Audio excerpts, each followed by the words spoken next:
Hello, Rick. Thanks very much for joining us on the Leadership Insights pieces that I record. Just wanted to spend a few moments, if you would, now that you've been through the entire gamut of the sort of startup cycle, from founding and starting a company, growing that startup stage, scaling, selling, and now, of course, exiting.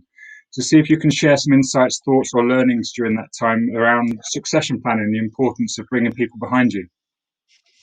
Yeah, I think it's a big topic and one that's hard to get right. I guess the first thing I'd say is the path that you go through from founding to exit. I would say, at least when you're hiring, you never should have exit in mind. So you're always building for long-term sustainability, and if you're going to hire great people to kind of come into the business, they need to buy into that sustainable vision. Yeah. And that can be difficult because I think the first thing that people tend to do when they're hiring is to hire people similar to themselves.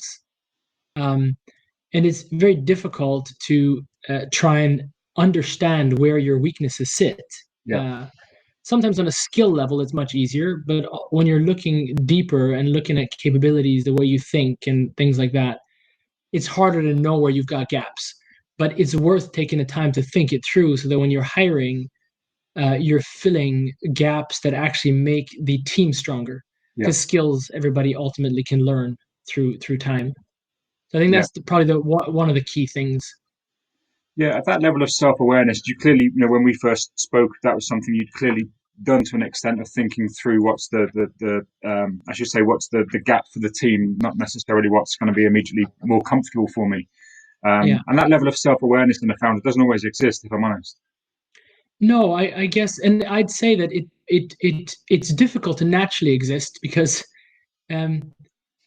you don't, like, even when you make friends or in your social settings, you tend to find ways to congregate with people that are very like-minded. Yeah. Not people that think differently, but maybe athletes and people in high performance environments learn that they need that earlier in life. I would imagine. I haven't come from a sports background, but I would have thought in those areas you recognize that you need to look at people not just from what is a good conversation, but what adds to the team. Yeah. So probably similarities there. But even for me, through that journey, it was something that I had to take a lot of time to learn. And even in the work we did together, to sit back and think about the candidates we're looking at, and then really go, well, is this going to fill that gap we need, or is it a person that might be similar to the group we already have? Yeah. And that's it needs time and kind of space to think through that. Okay. So when obviously Kat joined the business in that COO capacity, it wasn't that long before you then took the opportunity to exit fully. But it sounds like, or from our previous conversations, that wasn't necessarily always the exact plan. No. So going back to that succession planning, I guess it's just useful to make sure you always have people capable around you. I think that's the key. That's exactly the key thing. I mean, I'm sure, right, that you will have situations where you need to hire people in for an exit. Maybe venture-backed businesses do this when they're really big. I don't know. That's not the experience that I went through. Because if you're hiring for that, it's something very time-bound. It's trying to get something done. And I'm sure there are people that are and teams that are very good at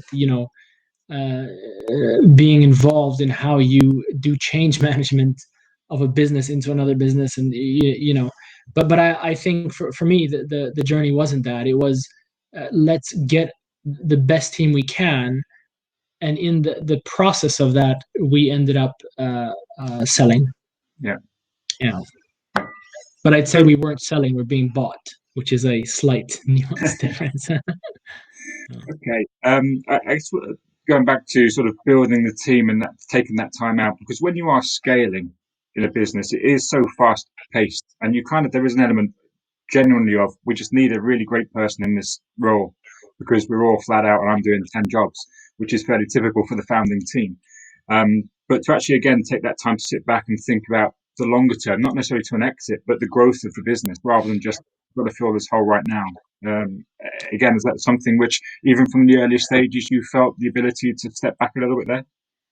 Oh, harder actually in the early days. You are hiring much more on gut instinct than deep dives.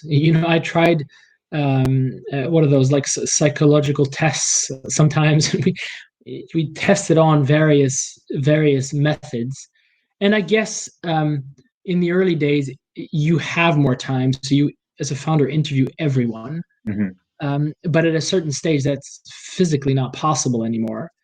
And then you need to go and look at things like your culture, your values. You need to be very on top of the kind of skills you need, the types of people you need, and that then needs to find a way into interviewing, so that when people interview, they interview these things in mind, and then are able to kind of plug the gaps in the business where they're needed at scale. But I think this is, a lot of tech businesses do this well, and they spend, the big ones, a lot of time understanding how to run interview processes, screening candidates, and things like this. Because that's even at a very junior level. You need those guys to be the next leaders, and you want to know you're bringing the best of the best through the door always. Yeah. I think one of the key things we always try to get across to clients and anybody is to hire for what someone's capable of, not for what they've done. And sometimes it's easy just to look. I think that's absolutely right.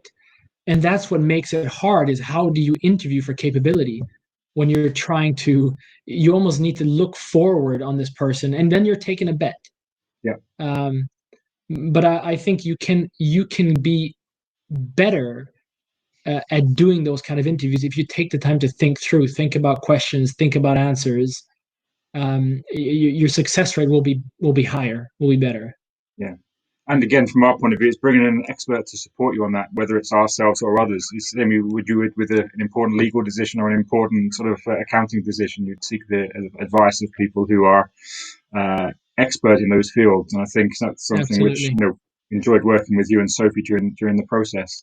Any final thoughts for founders who are again just looking at scaling with not necessarily a specific exit in mind, but certainly the mind that they don't want to be doing what they're doing forever? I'd say you need to hire in advance. So don't hire for the moment, hire for the future. And you can't hire for 10 years out, but you need to find the best people that can help your journey accelerate. And they don't tend to be people that fit the plug right now. Yeah.